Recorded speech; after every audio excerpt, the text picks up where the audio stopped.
A very good morning from queens of hills মানে দার্জিলিং। আমরা কাল রাতে দার্জিলিংয়ে এন্টার করেছিলাম। এখানে আসতে প্রায় 6টা বেজে গেছিলো। তো আমরা যে প্রপার্টিতে রয়েছি, প্রপার্টির নাম হচ্ছে ডিক্সোম। আমি প্রপার্টি ডিটেলস দিয়ে দেবো। আর আমার এটা রুম আমার, ঠিক আছে। আমার রুম থেকে প্রপার্টির বাইরের দিকে যে ভিউ সেটা তোমার দেখাচ্ছি। কি প্রপার্টি ভালো? তো আমরা বেরিয়ে পড়েছি। আমি এখন রয়েছি প্রপার্টির সামনে। এই হচ্ছে আমাদের প্রপার্টি ডিক্সোম। আমার যে এই সামনের রাস্তাটা, এই সামনের রাস্তাটা সোজা চলে গেলে পড়ে যাবে এটা তোমাদের পড়বে ম্যাল রোড। এখান থেকে ম্যাল রোড হাঁটা পথে ম্যাক্সিমাম 10 থেকে 12 মিনিট বা খুব বেশি হলে 15 মিনিট। আমরা একটু আউটসাইডে নিয়েছি কারণ আমরা ম্যাল রোডের ওই ঘিঞ্জি পরিবেশটা নিতে চাইছিলাম না। এই জায়গাটা পুরো শান্ত পরিবেশ একদম। পেছনে যে হোমস্টের পেছনে একদম ফুল অফ মানে একদম ভিউ মোটামুটি রয়েছে। আর ম্যাল রোডের ওখানে রুম না নেওয়ার আর একটা বিশেষ কারণ হলো আমি প্রাইভেট পার্কিং চাইছিলাম, কারণ পার্কিং যদি ঘরের মধ্যে থাকে বা প্রাইভেটে থাকে বাইকটা সিকিউর থাকবে, যেহেতু ওটা রেন্টেড বাইক, তো ওটার খেয়াল রাখা আমার আগে জরুরি। তো আমরা এখানে নিয়েছিলাম, বাইকটা পার্ক করেছিলাম বাড়ির ভেতরে। এই হলো ডিক্সোম, এটা আমাদের প্রপার্টি। আমরা একদম নিচের দিকে ফ্লোরে রয়েছে, লেখা আছে। আমি ডিক্সোমের কন্ট্যাক্ট ডিটেলস অবশ্যই পাঠিয়ে দেবো, আর এখানে মেনশনও করে দেবো তোমাদেরকে, যাতে তোমরা যদি চাও এখানে এসে বুক করতে পারো। আমরা এখন বেরোচ্ছি মহাকাল মন্দির। মহাকাল মন্দির থেকে যাবো অবজারভেটরি হিল, তারপরে আমরা বাকি সাইড সিনগুলো কমপ্লিট করবো। যাচ্ছি মহাকাল মন্দির, তাই তো? মহাকাল মন্দির যাচ্ছি। আমার পাশে কাঞ্চনজঙ্ঘার একটা ফুল রেঞ্জ দেখা যাচ্ছে ওখান থেকে। সিরিয়াসলি দারুণ লাগছে। আমি তো কাল থেকে খুঁজছি, সবাই বলছে না শিলিগুড়ি থেকে কাঞ্চনজঙ্ঘা দেখা যাচ্ছে। আমি কাল থেকে দেখছি। ওয়েদারটা মোটামুটি ক্লিয়ার আছে। এই দিক দিয়ে নামবো তো আমরা। মহাকাল মন্দিরে যাওয়ার জন্য এই মুহূর্তে আছি, এখান থেকে সোজাটা ওয়ান ওয়ে। তো আমরা এখান থেকে বাঁদিকে নেবো, বাঁদিকে নিয়ে নিচে নামবো। আস্তে করে আমরা ক্রস করছি দার্জিলিং স্টেশন। দার্জিলিং স্টেশন এখান থেকে কাঞ্চনজঙ্ঘা দেখা যাচ্ছে। এটা আকাশটা ক্লিয়ার আছে বাবা, লাকিলি মানে আমাদের আশাটা সার্থক। তো ফাইনালি আমরা এসে পৌঁছলাম মহাকাল মন্দিরে ওঠার রাস্তায়। এই হচ্ছে মহাকাল মন্দির। আমরা গাড়ি এখানে পার্ক করে দিয়েছি। মহাকাল দিনের শুরুটা যদি পুজো দেওয়া হয়, আর সেটা যদি মহাকাল মন্দিরে পুজো দেওয়া হয় দার্জিলিংয়ে, কি ভালো হয় না? আমরা যেহেতু বাইক নিয়ে মহাকাল মন্দিরে এসেছি, তো আমরা পেছনের রাস্তা দিয়ে এসেছি। অ্যাকচুয়ালি কিন্তু ওঠার রাস্তা হচ্ছে এদিকে, এটা নিচের দিকে আছে, নিচ থেকে উপর দিকে ওঠার রাস্তা। এটাও একটা এন্ট্রি পয়েন্ট। এটা হচ্ছে মহাকাল মন্দিরের এন্ট্রি পয়েন্ট। এটা আরও একটা এন্ট্রি পয়েন্ট বলা উচিত। এদিকে মন্দির আছে, এটা পুরো মন্দির। এটা মেন শ্রী শ্রী মহাকাল মন্দির। এখানে পুজো দিয়ে আমরা ঘুরে এদিক থেকে চলছি। এখানে পুজো দিয়ে পুরো মন শান্ত হয়ে গেছে, আর ভেতরের পরিবেশটা খুব ভালো, খুব ভালো।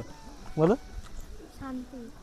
ইতিমধ্যে দার্জিলিং শহরে যেটা ট্রেন্ডিং জায়গা চলছে সেটা হচ্ছে অবজারভেটরি হিল, যেটা যেটা মহাকাল মন্দিরে উঠে যাচ্ছে রাস্তা, তার পাশের রাস্তা দিয়ে উঠে পড়ে বাঁদিকে পড়ে যাচ্ছে, ডান দিকে পড়ছে। আমরা এখন হাঁটছি সেই অবজারভেটরি হিলের দিকেই। সামনে এই রাস্তা, ওদিক থেকে এসে ডান দিক নিলাম, ডান দিক নিয়ে সোজা এখানে অবজারভেটরি হিলে বসার জায়গা।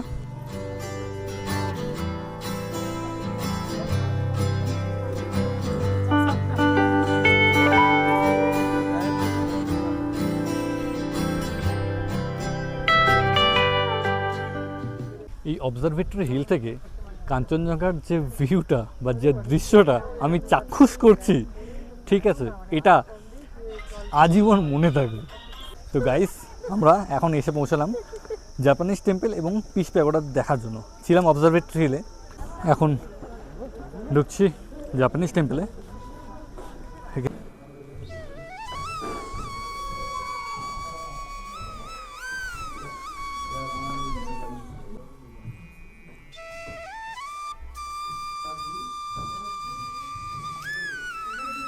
জাপানিজ টেম্পলের ভেতর থেকে বা জানালা দিয়ে কাঞ্চনজঙ্ঘা ভিউ।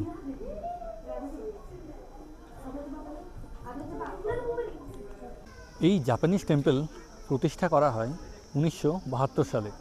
যিনি প্রতিষ্ঠা করেছেন ফুজি গুরুজি, উনি জাপানের থেকে। আর উনি মানে ব্রন ইন জাপান, আর উনি পাস্টেও জাপানি।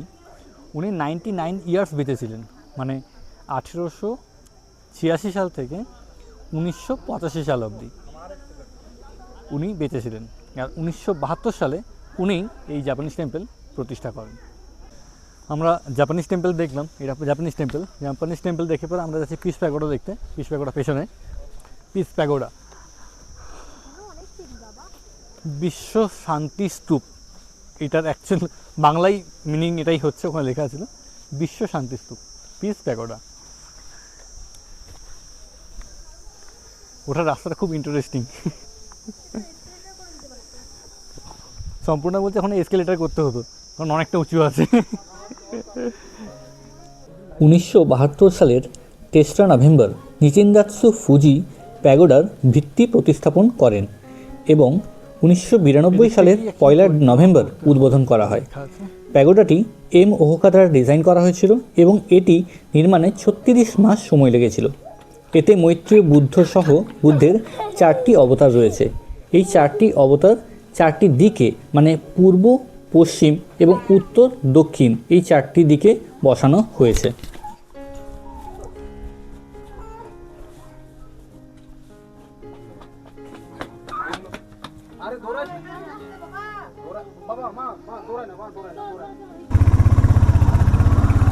গাড়ির রাস্তাটা স্টিপ দেখো।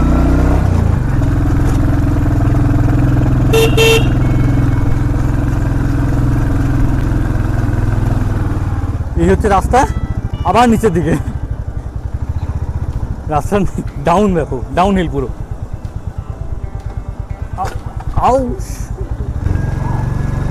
সুন্দর সুন্দর। এখান থেকে দার্জিলিং শহরের ভিউ দেখো। ওদিকে কাঞ্চনজঙ্ঘা, ওদিকটা পুরো দার্জিলিং শহর, পুরো দার্জিলিং। আর ছোট্ট ছোট্ট বাড়ি, মনে হচ্ছে রং তুলি দিয়ে এগুলো এঁকে দিয়েছে বাড়িগুলোকে। কাঞ্চনজঙ্ঘা তো মনেই হচ্ছে না মাউন্টেন, পুরোটা আঁকাই, পুরো এত সুন্দর লাগছে। সো জাপানিজ টেম্পল এবং পিস প্যাগোডা দেখার পরে আমরা HMI জু আর মিউজিয়াম যেটা আছে ওটা দেখতে এসেছি। রাস্তাটা অ্যাকচুয়ালি ওই মহাকাল মন্দিরের পাশ দিয়ে যে রাস্তা চলে যাচ্ছে অবজারভেটরি হিল আসার জন্য, সেটারও সোজা আসলে এটা পড়ছে। সামনে পার্কিং, এটা হলো এন্ট্রান্স। এই একটা জায়গাতে ঢুকলে 3টে দেখা পাওয়া যাবে। মোটামুটি ঘন্টা 3 লাগবে, আর বিশাল ভিড় রয়েছে, টিকিট কাটতে হবে তার আগে। তো আমরা ঢুকে পড়লাম জুতে। ইন্ডিয়ানদের জন্য 110 টাকা পার হেড, ক্যামেরা থাকলে 10 টাকা ক্যামেরার জন্য। ফোনে ক্যামেরা না, তা বলে অ্যাকশন ক্যামেরা বা ডিজিটাল ক্যামেরা বা DSLR থাকলে তার জন্য।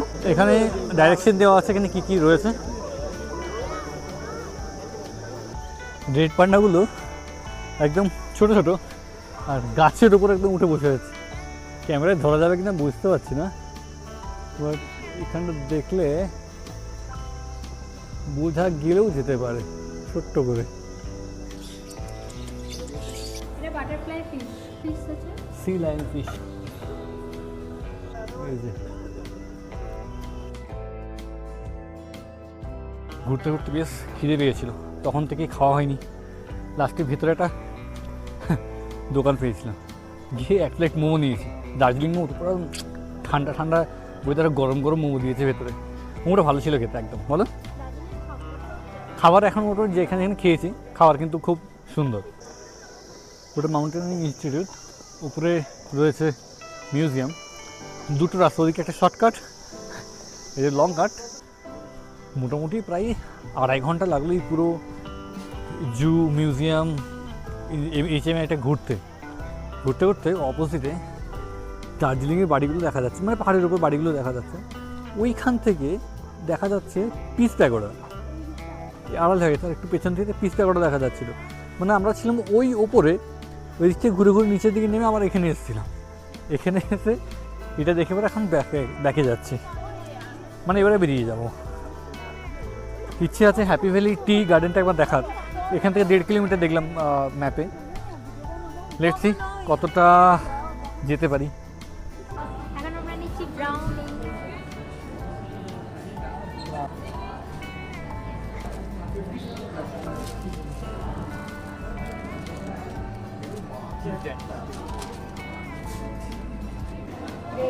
অনেক দিনের ইচ্ছা ছিল দার্জিলিং গ্লিনারি থেকে বেশ কয়েকটা বেকারি আইটেম নিয়ে এই এতগুলো বেকারি আইটেম কাউন্টারে যাচ্ছি, দেখি কত টাকা হলো।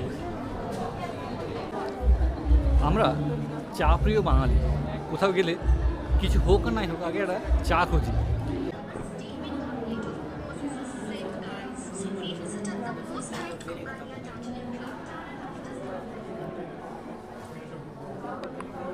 এত চা আছে এখানে, তার মধ্যে থেকে আমরা দুটো দার্জিলিং মশলা টি অর্ডার করেছি। যদি ভালো লাগে এখান থেকে এক প্যাকেট নিয়ে যাবো।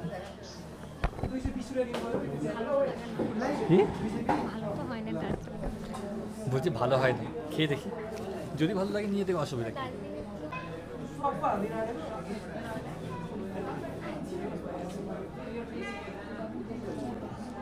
দার্জিলিং মশলা টি।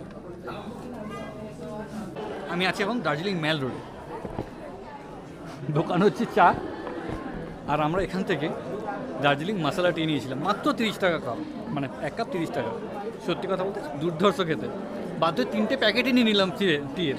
এই যে এই যে চায়ের প্যাকেট, 3 প্যাকেট চাই নিয়ে নিলাম এখান থেকে। চাটা অসাধারণ। হ্যাঁ, যদিও বাই 2 get 1 ছিল। আজকের এপিসোড এই পর্যন্ত। জানাতে ভুলবেন না আপনাদের কেমন লাগলো এই এপিসোড। ভালো লেগে থাকলে লাইক, কমেন্ট এবং শেয়ার মাস্ট, এবং চ্যানেলে নতুন হলে সাবস্ক্রাইব করে নেবেন। পরবর্তী পর্বে আমরা দার্জিলিং থেকে সিটং জার্নি করব বাইকে করে ভায়া মংপু। একটা অ্যাডভেঞ্চারাস জার্নি হবে আমাদের।